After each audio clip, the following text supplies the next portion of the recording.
Ya, kalau masalah kan nomor 4 ya. Ya kan? Kan berpikir itu ada 4. Ada berpikir, sedikit berpikir, tidak berpikir, pikiranun. Gimana? Masalah itu kan pikiranun kan? Yang dipikirkan kan? Ya, semuanya sama intinya berpikir. Di perusahaan yang besar, yang kecil berpikir.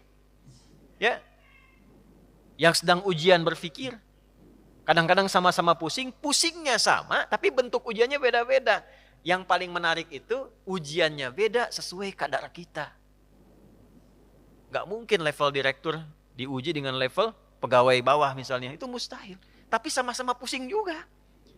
Ya, pegawai belum gajian pusing. Direktur proyek belum lancar pusing. Pusingnya kan sama kan? Tapi wujud ujiannya beda. Karena sesuai dengan maslahat kita. Itulah la yukallifullahu nafsan illa. Nah, cara mengatasinya bagaimana? Supaya saat diterima itu ada ketentraman dalam jiwa.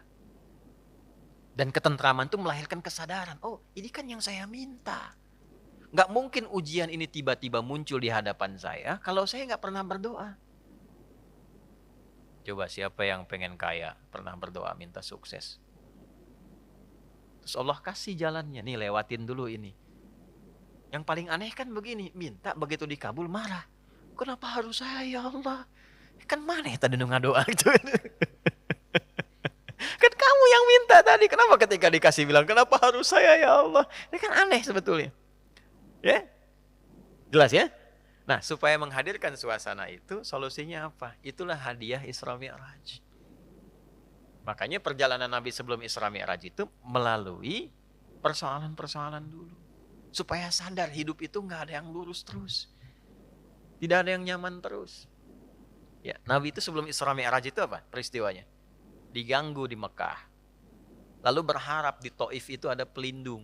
Karena Taif itu, maaf, secara landscape itu apa ya? Gambaran kotanya itu lebih maju, ekonominya lebih maju, supaya diharapkan orangnya lebih berpendidikan. Jadi begitu datang ke situ disambutnya baik. Ternyata alih-alih baik, nyampe ke Taif, kalau di Mekah dilempar dengan kata-kata, dituduh, dicaci, dimaki. Ke Taif dilempar dengan batu. Nabi terluka, anak angkat beliau terluka juga Zaid. Istirahat, datang malaikat 2 turun. Ya Muhammad ya Rasulullah, kama qala, ya Rasulullah, mud yadaika ila sama, angkat tanganmu minta kepada Allah supaya kami ini diperkenankan mengangkat 2 bukit untuk menghimpit orang-orang yang telah melukaimu ini. Apa jawab Nabi? Perhatikan kalimatnya. La fa innahum qaumun la ya'lamun. Mohon jangan lakukan karena mereka melakukan itu kepadaku karena belum tahu saja tentang aku. Bukan karena benci. Karena belum tahu. Kalau orang belum tahu dia apakan? Diberitahu, bukan dimarahi. Bukan dicaci. Jadi boleh jadi ada yang mencela itu karena belum tahu. Nah, kalau kita tidak merasa harus dicela, ya, dan tidak merasa celaan itu ada pada diri kita, kenapa mesti marah? Jelas ya? Maka apa yang terjadi? Perhatikan doanya. Aw kama qala ilahi ila man takiluni a ila qaribin yu'dhini am ila ba'idin yu'limuni fa ana radin ma lam taghdab alayya wala haula wala quwwata illa billah. Ya Allah, setelah aku bertugas di sini dan dilempari oleh orang-orang di sini, kemana lagi engkau akan perjalankan aku setelah ini? Apakah tempatnya masih dekat dan aku akan dilempari lagi? Ataukah tempatnya jauh dari sini dan aku akan disakiti lagi? Aku ridha dengan itu ya Allah, selama itu perintahmu sepanjang engkau tidak marah kepadaku. Itu poinnya. Tolong garis bawah ini. Sepanjang engkau tidak marah kepadaku. Apapun yang kau perintahkan, aku kerjakan. Apakah tempatnya masih dekat atau jauh dan aku akan disakiti lagi. Dari situlah turun undangan Isra dan Mi'raj. Ternyata bukan cuma di bumi, diperjalankan langsung sampai dengan ke langit. Subhanalladzi asra bi'abdihi lailam minal masjidil haram ilal masjidil aqsa alladzi barakna haulah linuriyahu min ayatina innahu huwas sami'ul basir. Turunlah peristiwa Isra Mi'raj. Undangan itu turun. Asalnya dari situ. Jadi ketika kita itu sadar bahwa semua apa yang kita alami ini ujian dari Allah untuk membantu kita meningkatkan kualitas hidup, mengabulkan doa kita, disitulah anugerah akan turun. Tapi kalau kita banyak mengeluh, capek. Ya, ini saya kasih gambaran gini. Ibu tahu cacing nggak? Cacing tahu ya? Mas tahu cacing ya? Pak, cacing itu kalau saya punya wajan tuh buat gorengan, panasin. Cacingnya dikesituin tuh. Ya. Kalau belum panas kan dia diam ya. Kalau udah dipanasin dia ngapain? Rungkel-rungkel tuh. Orang Banten rungkel-rungkel. Ya. Ngapain cacingnya? Hah? Gerak-gerak gitu kan? Gede. Kenapa? Kenapa? Panas. Bukan. Bukan. Bukan karena kepanasan. Karena cacing tidak bisa mengeluh. Aduh panas, aduh. Enggak. Dia bergerak mencari solusi. Ya. Ya kan? Hah? Pernah nggak dengar cacing? Aduh, nggak pernah kan? Kenapa harus saya? Kenapa? Nggak pernah begitu. Kejamnya, oh, nggak pernah. Ya, yang dicari solusi. Nah, cacing dihisap tidak? Tidak. Kita dihisap tidak? Cacing tidak dihisap, tapi menjadi umpan untuk makanan kita. Kita yang sering ngumpanin cacing, tapi nggak belajar dari cacing tuh. Kenapa harus selalu ada keluhan? Yo, cicak. Cicak makanannya apa? Nyamuk. Cicak bisa terbang nggak? Nyamuk bisa terbang. Di mana logikanya hewan yang tidak bisa terbang, makanannya terbang? Tuh. Tuh kalau nyamuknya pintar, dia punya akal. Ya, jadi mainan cicak tuh. Cicak gitu kan? Ya, tapi lihat kuasa Allah tuh. Orang tua kita cuma ngajarin sedikit, cicak di diam-diam datang seekor. Kok datang seekor nyamuk? Bukan cicak mendatangi nyamuk, nyamuknya datang. Siapa yang mendatangkan nyamuk ke cicak itu? Apa pernah cicak mengeluh? Tidak mengeluh. Nah, itu binatang. Nah, yang mau saya katakan, mengembalikan suasana itu, Nabi sudah mengajarkan dari peristiwa Isra Mi'raj. Tidak ada orang bebas dari ujian.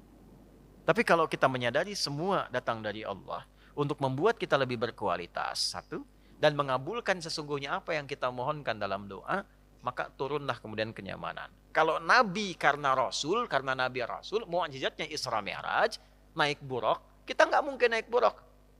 Odong-odong banyak. Delman banyak, tapi naik buruk mustahil. Ya, karena peristiwanya tidak mungkin berulang, maka hadiahnya diabadikan, itulah sholat. Itulah sebabnya panggilan sholat itu bersanding dengan hajat. Karena itu sholat disebut dengan hajat. Kebutuhan. Wasta'inu bisabri was sholat. Kalau punya masalah, terima dulu dengan sabar. Dan lakukan sholat. Nah, jadi asalnya sholat itu diperintahkan oleh Allah lewat Rasulullah untuk menyelesaikan semua masalah kehidupan kita. Makanya dulu orang-orang yang punya hajat, punya masalah, itu melakukan sholat. Nabi Zakaria punya masalah. Diuji dengan keturunan. Rambutnya sudah memutih, fisiknya sudah letih. Maaf, istrinya divonis monopos dan mandul. Secara medis gak mungkin punya keturunan. Maka apa yang diperintahkan oleh Allah? Diilhamkan sholat. Di Quran surah 3, ayat 38 sampai 39. Ya. Hunalika da'a Zakaria rabbah qala rabbi habli min ladunka dzurriyyatan thayyibah innaka sami'ud du'a fanadathul malaikatu wa huwa qa'imun yusalli fil mihrab annallaha yubashshiruka bi Yahya. Setelah manusia mengatakan enggak mungkin kau punya keturunan, beliau salat. Dalam salatnya beliau memohon, ya Allah, semua memvonis aku tidak akan mungkin punya keturunan, maka aku menyebut namamu yang memberi tanpa punya batasan. Hab namanya. Dari Wahab. Ya Allah, saya minta darimu saja. Karena orang lain mengatakan nggak mungkin. Saya minta darimu yang tidak punya batasan. Engkau pasti mendengar doa saya. Kalau yang pada maha mendengar juga tidak terkabulkan, kepada siapa lagi saya mesti meminta? Maka langsung turun jawaban. Padahal beliau itu masih berdiri dalam sholatnya. Belum selesai sholatnya. Fanadathul malaikatu, turun malaikat. Wahuwa qa'imun yusalli fil mihrab. Sedangkan beliau masih berdiri dalam sholatnya.